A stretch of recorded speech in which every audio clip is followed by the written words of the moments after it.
name is Dr. Applyrs, and I'm the Chief City Auditor in the City of Albany. And welcome to another segment of the 30-minute download Community Audit Report. The purpose of the Community Audit Report is to provide a platform for the Albany community to hear from city leaders about programs and services in an effort to break down barriers between the government and constituencies, as well as promote transparency. Each segment highlights an issue or issues and concerns raised by residents, business owners, and community leaders. During this segment, we will discuss how the City of Hudson is addressing their affordable housing needs. Joining me today, we have Mayor Kamal Johnson and Michelle Tullo, the Housing Justice Director for the City of Hudson. Welcome, Mayor Johnson, and welcome, Michelle. Thanks for having us. Thanks for having us.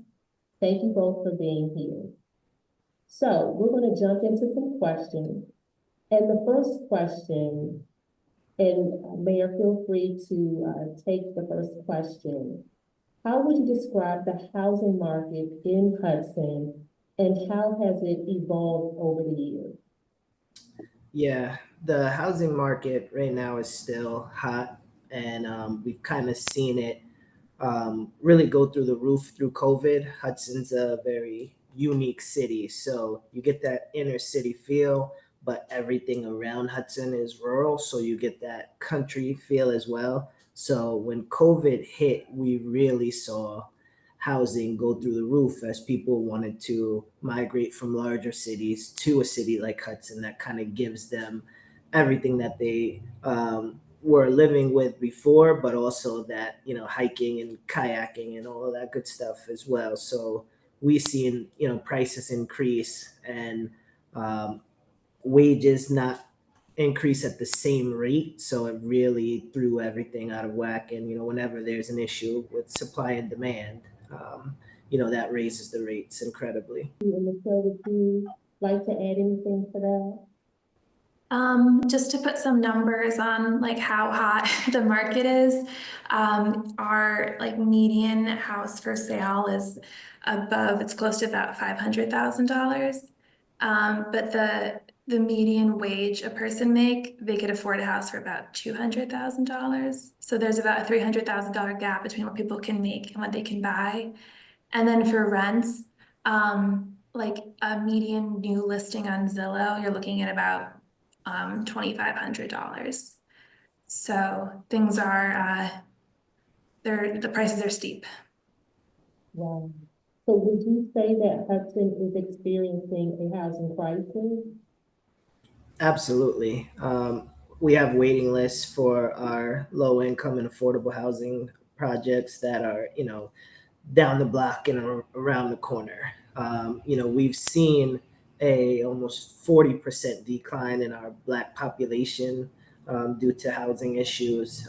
So I would definitely say we are feeling it, you know, as bad as, you know, most cities. But since we are a smaller city of, you know, just under 6,000 people, it feels like we're getting hit, you know, extremely hard.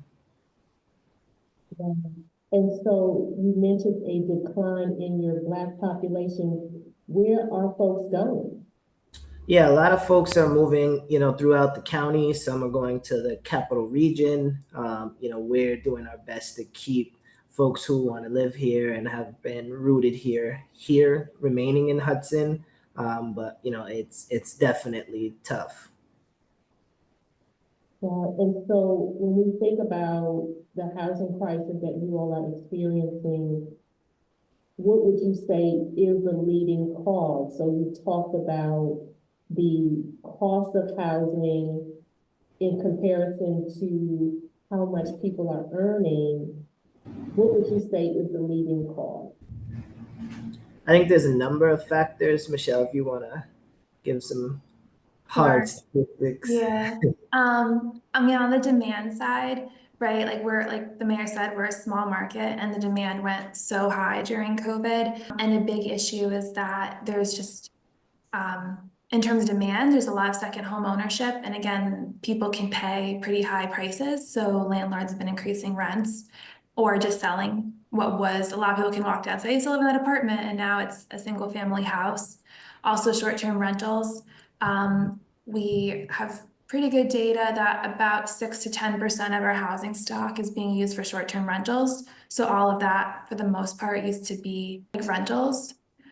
And then also like, again, like low incomes here, like people who have good jobs, like they work in the medical field or education or even police, like those incomes are just way below what the housing market is asking for. So like Pattern for Progress is a regional research organization, and they have numbers that a single parent here would have to work 92 hours a week to pay for a fair market rent bedroom. So either you're just putting most of your money into your rent or your housing costs, or you're working a ton. And then on the supply side, we have an old housing stock, so everything here is expensive and takes a lot. And then we're short on contractors, like a lot of the region, a lot of the country. There's been, especially since COVID, but there's just materials take longer. And then there's also just the zoning and regulations that make anything really hard to do. We have, our zoning allows for more diverse housing types than most in the region, but still there's a lot of hoops to jump through to make any kind of change, even if you want to, add on a bedroom or something. So it just makes it a little bit harder to build or to rehab a house. And there's not a day that goes by that we don't get a request for housing. And Yeah. one of the biggest issues I would say is that there's zero vacancies in our county for homeless or unhoused people. So if someone is facing, homelessness, they have to go outside of our county to a hotel, and that usually means, over an hour away. Mayor, I know you may not be fond of the term, you all are considered the new Brooklyn. Would you say in terms of population and who is able to afford the houses that we're talking about, are these individuals who lived in New York City mostly and rental property their primary residence, or those who could afford moved from New York City or surrounding cities now live in your city, and there were residents already in Hudson who could afford the housing that we're talking about, this increased housing? Yeah, and us in Kingston saw the greatest migration during COVID, and the ironic thing about that is that we had the most people coming in, but our population decreased. So that shows, as we had one or two people who came in and maybe recaptured their homes, we saw families moving out in droves. So that impacted the look of our community. As Michelle said, STRs, short-term rentals, really help divide that as well, where, we have streets where there's barely, neighbors, because there's a lot of people who see a dollar sign on living in Hudson instead of seeing it as a community. So we have people that have come in from major cities, including New York, including Brooklyn. But we're making it our best effort to make sure that people who want to be rooted here, who want to create community here, are able to live here comfortably.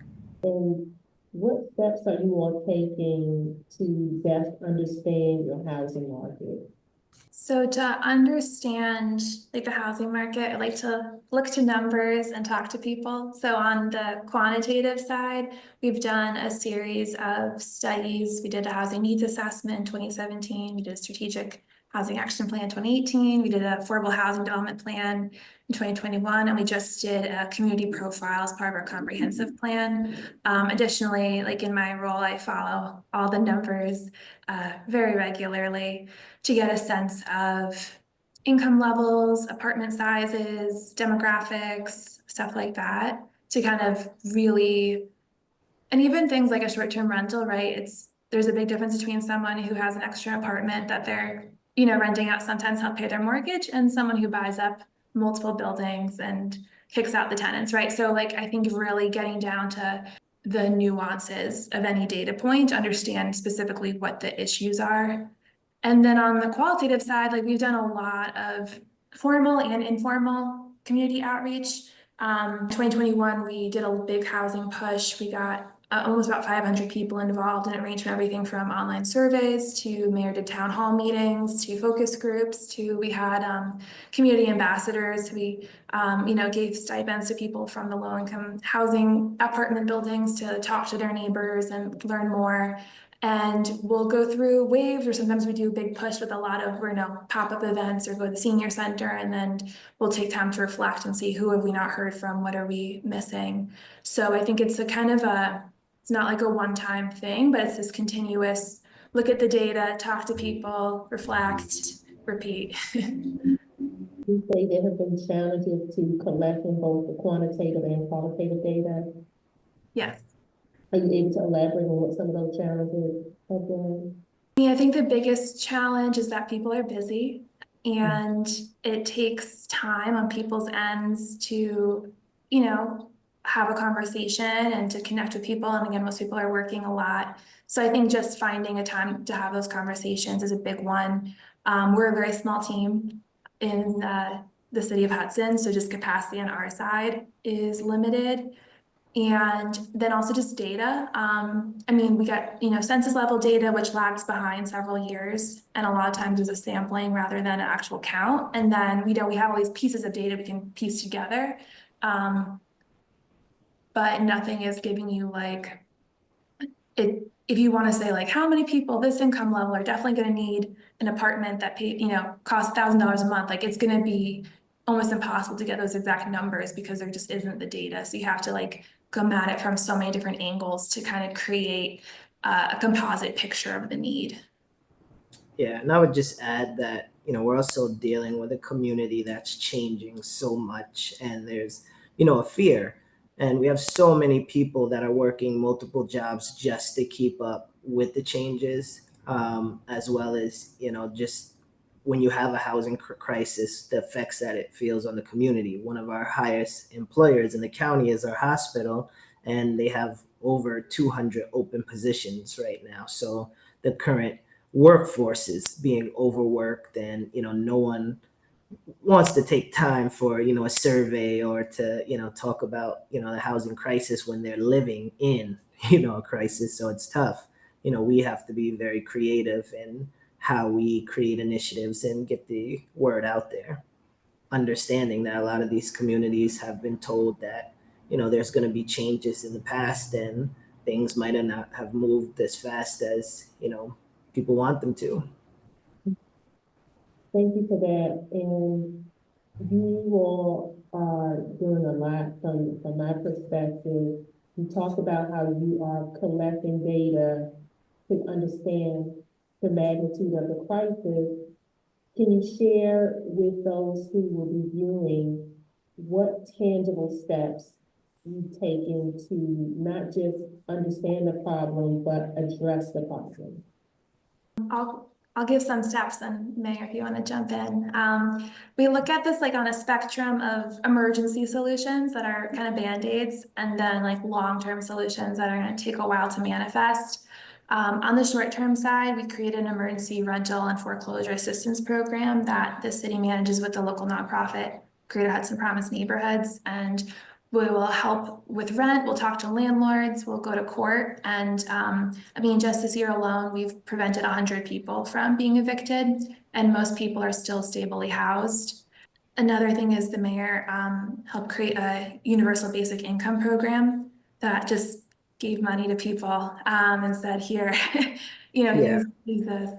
128 people in our community are receiving $500 a month over the course of 5 years. And a lot of what that data is showing us is that when people have, extra finances, they go to the necessities like food, housing, stability. So one of the things that we always wanted to do, especially when I got elected, is we want to touch the people on the ground that feel like, no matter who's in charge, it's not gonna affect me. So this has been one of those programs that have directly affected people on the ground. I do want to give you the opportunity to continue to talk about some of the strategies, but just to that point, how have people been selected for the program in which they receive $500 every month over the course of, did you say 5 years? Yeah, 5 years. It's the longest term pilot in the country.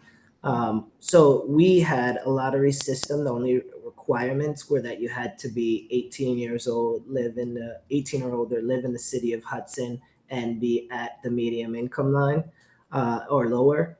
And so the lottery system was created, in a specific way. So if you are a single parent, or if you're dealing with any type of disabilities or different issues like that, you have a higher chance of being picked. And it was done by an outside entity, so it wasn't done by the city or by the organization that we partnered with. And it's been great to see the success of that program. Thank you. And you mentioned it is one of the largest pilot programs. What other cities are you aware of that have instituted a similar program? Yeah, I'm a part of the mayors for guaranteed income. So there's well over 100 mayors across the nation. So right now, I believe there's over 90 pilots that are happening. And each one has a different look. Some are just geared to expecting mothers. Some are geared to people returning from incarceration. And some, are like ours as well, focusing on people working class. Or lower class individuals. Where's the funding coming from? Yeah, so the funding, our program, we were very lucky to be completely private funded. We got to partner with an organization called the Utopia Foundation and Spark of Hudson for 2 of the cohorts, and for one, we partnered with an organization called Humanity Forward. So we really chose to kind of lean on those who have the means to help out in our community, are looking for creative ways to do that. Thank you. And I'll turn it back over to you, Michelle, to continue highlighting some of the great work that you all are doing in Hudson. Sure. So those are some of our short-term solutions. The medium-term ones is preserving our existing affordable housing. So that means both the city, we're not an entitlement community, so unlike larger cities, we don't naturally receive federal funds for like housing preservation and housing rehab. But so we've applied and received and did our first housing rehab grant. So that helps low-income homeowners who are in houses that have critical health and safety needs to repair them so they can stay in the house. And we're continuing to do more of that. Also looking at how to help people in accessibility modifications so they can stay in their house. So that's on the homeowner side. On the like renter side, I've been really trying to be a good partner and support like our housing authority or another like low-income senior housing complex to make sure that they can receive the funding to rehab as needed or to renew their affordability requirements. Like the mayor serves on our IDA, so make sure that any pilot agreements are extending affordability so that we don't lose any affordability. And then also I think a medium-term thing is looking at our short-term rental regulations. The city passed regulations limiting short-term rentals to being owner-occupied. And it's, implementation is always another challenge. And so it's been taking us a couple years to really implement that policy and make sure that, big corporate investors aren't running short-term rentals here. And then on the longer term side, it's really new construction is one of our big goals. So we've got actually, one project in the work that, the mayor worked with a local housing developer to work on 2 buildings that are middle income workforce development with some affordable units. The city is putting up some of our own land for permanently affordable housing. And we're going through that development process. and we're working on creating a wellness hub. So with collaborating with our neighboring town of Greenport and the Greenberger Center to create a spectrum of housing for people who need emergency, like temporary homeless shelter to supportive services. So we're looking, like going back to the data, we know that it's not just we need housing, but we need emergency housing, we need low income housing, we need moderate, we need homeownership. So we're like trying to find a way to provide some solution to each of those needs and just provide more options. The last one I'll say that's the big long term is collaborating to create a community land trust for the county so that there's more homeownership options that are permanently affordable. So there's a lot of data that shows that demand for housing, especially as the generation, people who are born in the 1990s are reaching the age when they're ready to buy. It's one of the biggest generations. We're going to see the demand for housing and home ownership is going to only increase most likely. And so looking at how can we create home ownership that's permanently affordable beyond just, 10 years from now, but down the road. So that's kind of our menu that we're pursuing to provide more housing options. Yeah, looking at it through a wide lens was our biggest focus. Understanding that this is New York, so taxes are high, and we do have to protect property owners as well. So as Michelle mentioned, having those housing grants as well for not just for renters but for people who are property owners. Wow, and you talk about in one of those initiatives donating land. Can you elaborate on that? Sure. So the city went through like a plan where we studied, Hudson's very small. We don't have a lot of unused land. So did like a really comprehensive search of what land, either private or public, is possible to build new or to rehab housing. And we found that probably the lowest hanging fruit was land the city owned. One is a parking lot that's not generally filled. One is a field. And the city went through a process of procuring requests for qualifications from developers, went through an RFP process to find interested developers, and are currently working with the Carney Group to look at building about 70 units of affordable rental, and then another building about 20 to 30 affordable units with an affordable daycare. Wow, wow, wow, and wow. My last question, you all have talked about some of the great work that you're doing. At times, there can be tension as it relates to increasing affordable housing in a municipality. You highlighted some potential challenges, but can you just close out with what are some of the most pressing barriers to affordable housing, accomplishing the affordable housing goals that you all have set forth, and then how are you working around those barriers or challenges? Yeah, I think one of the challenges is, when you're looking for affordable housing, there has to be some give and take. And often pilot programs are looked at as negative, but they do help fund, an affordable housing project tremendously. So one of the things that we do with our pilots is we look at a community agreement and what type of community asset is this going to be to the community, and how is it going to help surrounding neighborhoods as well as the community as a whole. I think that is always one, because we never know, when we apply for grants, if you're going to get them or not. And we have ever changing state budgets. So it's very tough on us to plan ahead, as well as, other cities, because we're all competing for the same pots of money. Yeah, I would say there's all the usual barriers. I mean, just going through like a pre-development phase can take 2 to 3 years, and that's if you're on top of everything. There's just a lot to do. And so I think staying in communication with people so that they know that you're working and we've been staggering things. So like hopefully, next year this one project will come online, 2 years another one will come online so that people can see things are happening.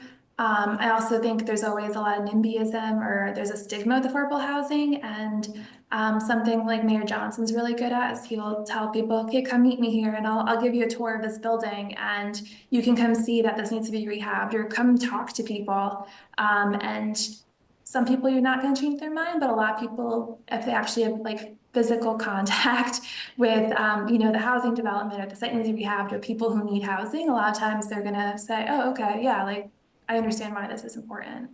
Well, thank you both so very much. This concludes our 30-minute download community audit report segment. I would like to again thank you, Mayor, and thank you, Michelle, for taking the time out to share with our audience. Thank Thank you. you. Pleasure.